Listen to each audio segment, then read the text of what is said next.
Aujourd'hui, je reviens sur une cuvée que j'ai déjà dégustée d'un domaine que j'aime beaucoup, qui est le domaine Rousset-Péraguet, qui est dans le Sauternais. Je dis bien dans le Sauternais parce qu'il n'a pas droit à l'appellation Sauterne. Et il est pourtant au cœur, ces vignes sont au cœur du Sauternais, on ne peut pas être mieux placé. Il est à côté de vignes appartenant à des châteaux prestigieux, comme la Forêt Péraguet d'ailleurs, le mot Péraguet, Suduiro, Château d'Yquem, et j'en oublie sûrement. En tout cas, dans la crème de la crème des terroirs qu'on peut trouver sur le Sauternais. Et donc, Alain Desjans produit tous les ans des cuvées parfois différentes, qui sont surtout caractérisées par des choix extrêmement assumés, mais aussi des élevages qui ressemblent à rien aux élevages qu'on connaît ailleurs. J'ai eu l'occasion de le commenter.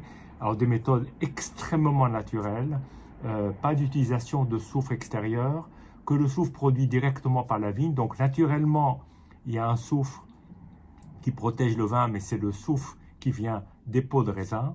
Et puis ensuite, un choix assez assumé et soigné des cuvées, souvent en demi-bouteille d'ailleurs, ce qui est le cas de cette cuvée qui s'appelle Tir Yatra, qui est un nom hindou.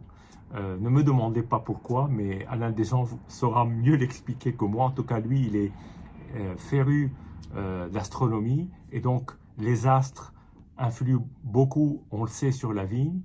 Et donc lui tient compte non seulement des phases de la Lune, comme on peut le faire en biodynamie, mais aussi des astres et de l'impact qu'ils peuvent avoir sur la vie des vignes, puisque c'est là où se fait le vivant.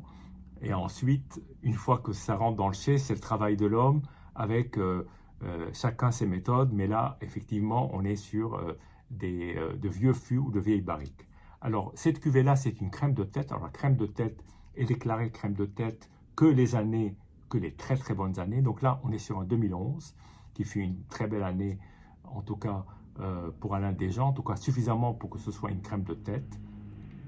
Et là, on est sur, je pense de mémoire, 90% de Sémillon, 5 de Sauvignon et 5 de Muscadelle. On est sur, d'après ce que j'ai pu lire, sur 380 grammes de sucre résiduel. On est plutôt sur un vin qui doit être très sucré. Il y a 5 parcelles qui rentrent dans la composition de ce vin, d'après ce que j'ai pu lire. Voilà. Mais évidemment, toutes ces lectures sont très intéressantes, mais le plus important, évidemment, c'est de sentir et de vivre le vin et d'essayer de le déguster dans les meilleures conditions possibles.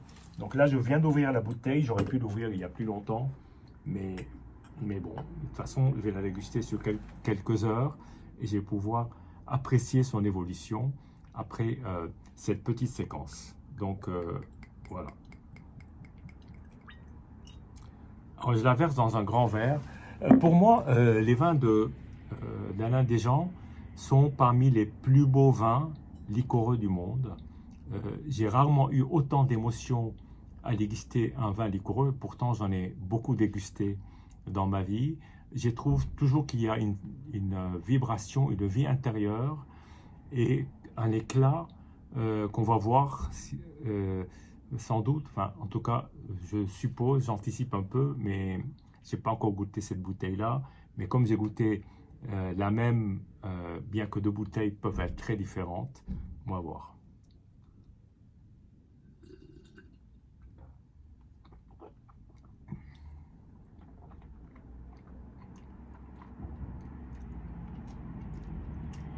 Alors des fois, j'ai entendu dire que certains vins de domaine Rousset-Péraguet pourraient accuser une désoxydation. Alors il y a des vins qui sont méthode oxydative, cela c'est tout à fait normal.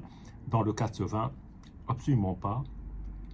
Là, je ressens déjà une matière extrêmement dense avec de la pâte de fruits, je dirais de la pâte de coin, il y a de la mirabelle, là je parle du fruit, pas de la pâte, il y a de l'orange amère, donc il y a quand même une belle dose d'acidité, et franchement, vu le sucre résiduel, on s'attendrait à un vin qui soit à la limite trop sucré, limite écœurant, et là pas du tout, c'est un vin resplendissant, et c'est d'une pureté, c'est d'une beauté absolument remarquable.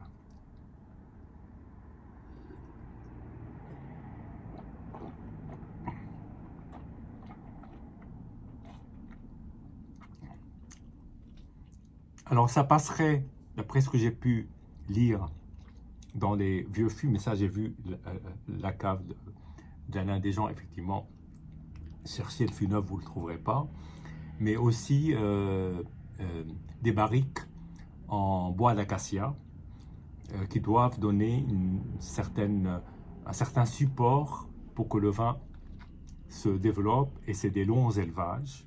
Donc là, c'est le 2011, je crois qu'il, je ne sais pas combien de temps il est resté dans ces vieux fûts, et on ne sent absolument pas du tout le boisé.